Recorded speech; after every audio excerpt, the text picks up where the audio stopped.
నాకు ఎంతమంది విమర్శించానండి, కింద రాస్తుంటారు కామెంట్లు, రాయనివ్వండి. కానీ ఒక్కటి చెప్తాను, ఇప్పుడు చిన్న వయసులో అంగస్తంభన సమస్య ఎందుకు వస్తుంది? ఇప్పుడు నా క్లినిక్లో, నా ఓపీడీలో 16 సంవత్సరాల పిల్లాడితో సహా 60 సంవత్సరాలు 80 సంవత్సరాలు నేను ఇద్దరు ముగ్గురు చూశారు కదా, 20 సంవత్సరాలు చూశారు కదా. ఆశ్చర్యపోతున్నాను. ఈ వయసులో వచ్చే సమస్య కాదు కదా కదా. అందుకోసమే ప్రకృతికి భిన్నంగా వెళ్ళినప్పుడు కొన్ని సమస్యలు తప్పవు. పరిణామాలు నేను చెప్పేది ఒకటే, మీరు ప్రకృతికి అనుకూలంగా ఉంటే ప్రకృతి మీకు సానుకూలంగా ఉంటుంది, లేకుంటే ప్రతీకారం తీసుకుంటుంది. ఎలాంటి ప్రతీకారం? ఇప్పుడు దీంట్లో పెట్టామనుకోండి అంగం యోనిలో, ఏం కాదు. దేవుడు దానికోసం సృష్టించాడు. పెళ్లి చేసుకోండి, హాయిగా సెక్స్ చేయండి. అలా అని దీంట్లో పెట్టామంటే వ్యభిచారం చేయకండి మళ్ళీ. ఇప్పుడు సార్ మీరు ఇప్పుడు పెట్టమన్నారు కదా, పెళ్లి కాకముందు చేస్తే వ్యభిచారం, పెళ్ళంతా చేస్తే ఆచారం, అదే బలంతో చేస్తే అత్యాచారం. ఈ 3 ఉన్నాయి ఇక్కడ. పాపం పుణ్యం మారుతుంది. కాబట్టి నేను అందరికి చెప్పేది ఏంటంటే, సెక్స్ అనేది పుణ్యకార్యము. భార్యతో సెక్స్ అంటే పుణ్యకార్యం. తాళి కట్టి తీసుకొచ్చింది సంతానం మనం ముందు తీసుకెళ్ళటానికి కదా, అంతే తప్ప హస్తప్రయోగం చేసుకోవటం వల్ల మీ యవ్వనానికి చేటు హానికరం. సార్, యాక్చువల్గా ఒక వయసు వచ్చిన తర్వాత అంగం సైజు పెరగదు అంటారు, కానీ యునానీలో కొన్ని క్రీమ్స్ రాస్తే అంగం సైజు పెరుగుతుంది అని చెప్తున్నారు. నిజమేనా? అది తప్పు. పెరగదు. చెప్తాను నేను. ఇప్పుడు మీ ముక్కు పెరుగుతుందా? పెరగదు. మీ చిన్న ముక్కు ఉందనుకోండి, మీ శ్వాస తీసుకోగలుగుతున్నారా? శ్వాస తీసుకుంటున్నారు కదా. శ్వాస ఎలాగో తీసుకుంటాం. ఓ పెద్ద ముక్కు కూడా శ్వాస తీసుకుంటున్నాడు, చిన్న ముక్కు కూడా శ్వాస పెట్టుకున్నాడు, మరీ లోపల ఉతుకుపోయినాడు శ్వాస మొత్తుకుంటున్నాడు. అలాగే అంగం చిన్నగున్నా పెద్దగున్నా వాడు కూడా సక్సెస్ చేయగలుగుతాడు. ఇక్కడ క్రీమ్ గురించి మాట్లాడితే దానికి ఉదాహరణ ఏం చెప్తానంటే, అంగం సైజ్ 6 ఇంచులు ఉందనుకోండి, హస్తప్రయోగం వల్ల 4 ఇంచులు అయింది అనుకోండి, అది మళ్ళీ 6 ఇంచులు అవుతుంది క్రీమ్ పెడితే. యునాని మందులు పోయిన సైజ్ తిరిగి వస్తుంది, కానీ లేని సైజ్ రాదు. రైట్. అంటే ఇప్పుడు నాకు అర్థమైంది. అంటే అంగం సైజ్ తగ్గే ఛాన్స్ ఉంటుందా? ఎందుకు తగ్గుతుంది చెప్తున్నాను.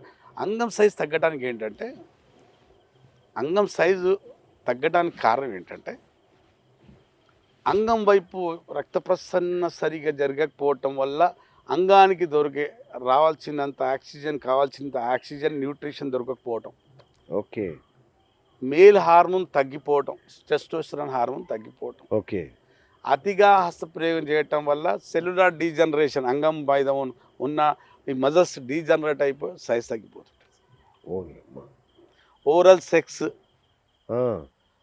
కొందరు బోర్లో పండుకొని అంగానికి బెడ్తో రాపిడి చేస్తుంటారు, దానికి ప్రోన్ మాస్టర్బేషన్ అంటారు. ప్రకృతికి భిన్నంగా వెళ్ళినప్పుడు సైజు తగ్గుతుంది, అట్రాఫీ కూడా వస్తుంది అంట. దేవుడా.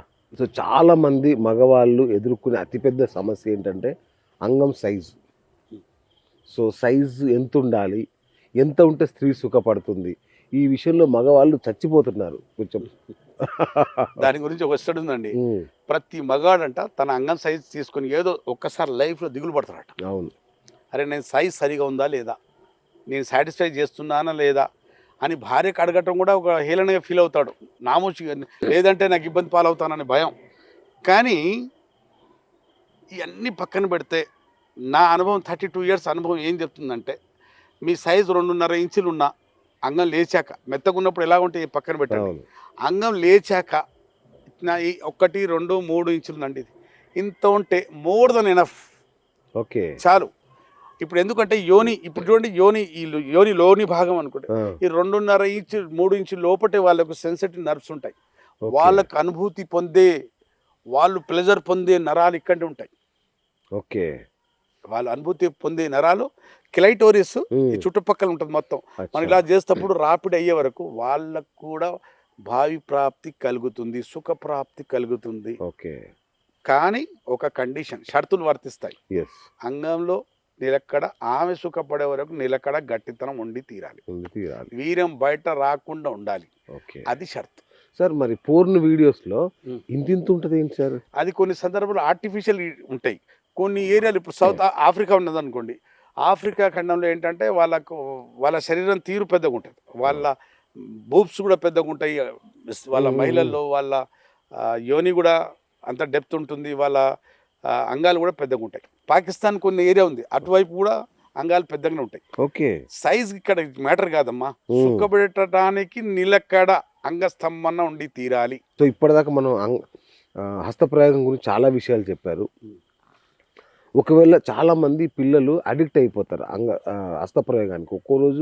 ఒక రోజులో 4-5 సార్లు 6-7 సార్లు అట్లా చేస్తారు.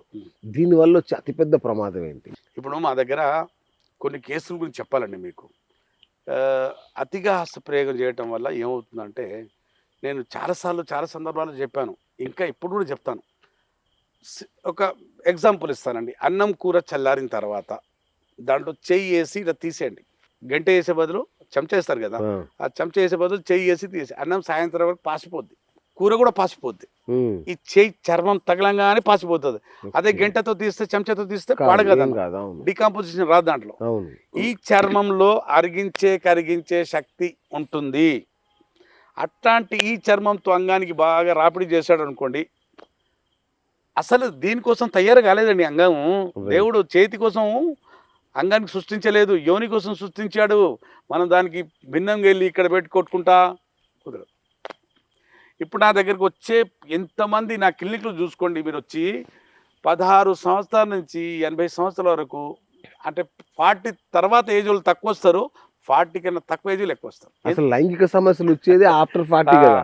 అది కానీ ఇప్పుడు సోషల్ మీడియా ప్రభావం ఏంటంటే, ఆ బూత్ సినిమాలు చూడటం, నీలి చిత్రాలు, పొర్నోగ్రఫీ, అందం లేవటం, కొట్టుకోవటం.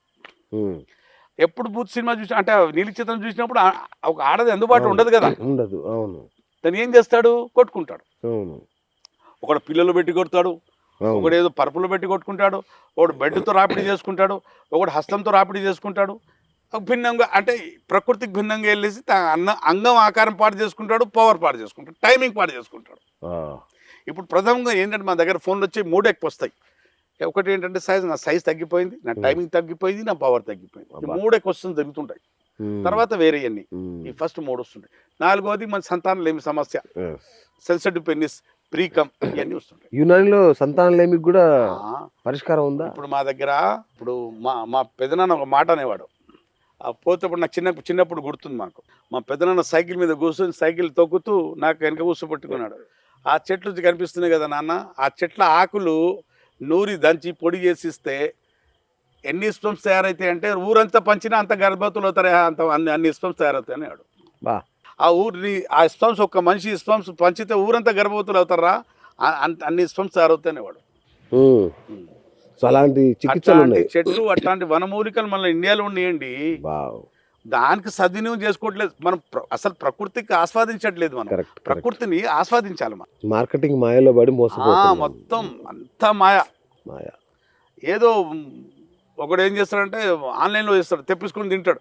ఉన్న మగతనం గుడ్డ నలకకి మందు పెడితే ఉన్న నలక రాలినట్టు ఆన్లైన్ మెడిసిన్తో మొత్తం పాడవుతున్నారు. అవును, ఓ డాక్టర్ ప్రిస్క్రిప్షన్ లేదు, సూపర్విజన్ లేదు, అవును. మందులు వాడుకుంటున్నావు. అసలు నీ శరీరానికి సరిపోతే అవి కావాల్సిన మందులా, వాడాల్సిన మందులా, వాడకూడని మందులా, ఏం తెలియదు. తెప్పించుకోవడం, వాడుకోవడం, నష్టపోవడం.